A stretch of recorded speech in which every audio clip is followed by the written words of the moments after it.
although I knew I had to do it. When the phone rang the third time, I went into the bedroom, pulled back the blankets, and stripped the sheets. I knew, I'd read, that when people died, they voided everything that was still in them. I had, somewhere in the back of my head, my own suicide plan. Pills, vodka, a plastic bag, and for God's sake, remember a laxative a day ahead of time, and maybe a fleet enema. Although I couldn't imagine, no matter how considerate I might want to be, putting myself through a fleet when I was going to die anyway. But there was nothing here. Just a nickel's worth, a modest little stain. I had looked up his behind once, his sphincter, helpless, relaxed and open. How much I'll know of you. But it was such a mystery, like a postcard of a subway, pink and clean, curving off into the middle of his body. As the phone began ringing, I pulled off the sheets, bundled them up with the last set of towels, and walked down to the laundry room. Estelle passed me again, taking her own exercise, keeping herself alive. See, her look said, but I ignored her, filled every machine in the place. Extra hot water, plenty of bleach. In the kitchen, I threw out the applesauce and the Ensure, the ice cream, in the same way the undertakers had casually taken him out the door the night before. In the bathroom, I pitched out the pills to keep his heart strong, his blood thin, his pressure down, his flow up. I threw out the laxatives and the powder that slowed your bowels to a standstill. I kept the painkillers and the tranquilizers. The hospice people had come yesterday, just minutes after he died, to pour what morphine was left in the toilet. The phone rang. This time I answered. "Yes, what is it?"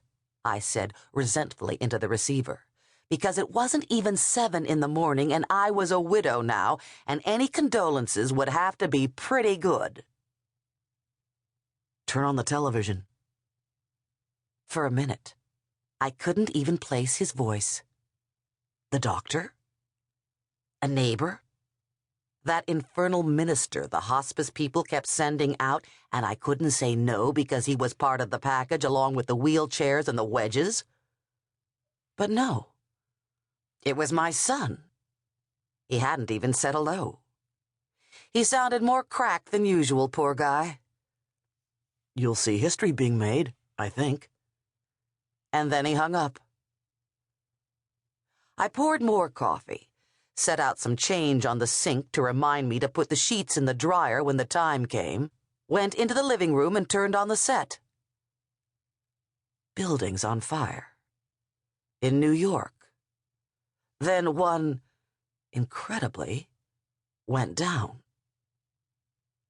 I admit for a minute, I was impressed. That was the word.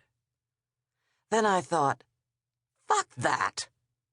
The only human being in the world who ever loved me, except for my goofy son maybe, died last night. Died in my arms, breathed his last. Excuse me, God, but you're going to have to do better than that if you want to impress me. Damn fucking Easterners. Of course, we all do that now. Tell where we were on that date and what we were doing. I was talking to Melinda Barclay in the med center where I volunteer to pass the time. We were both still doing it now. April, May, 2007. The Lonesome Road. Edith. My son persuaded me to take this volunteer job, to get my mind off things, I guess. But God knows it's the wrong one for me. I sit at this desk and answer questions and kill time writing in this journal. Because I don't knit. A woman journaling. As if anyone on earth gave a raving shit. Or talking to Melinda. She keeps me company. She's a regular. I've never liked the sight of blood. And I've never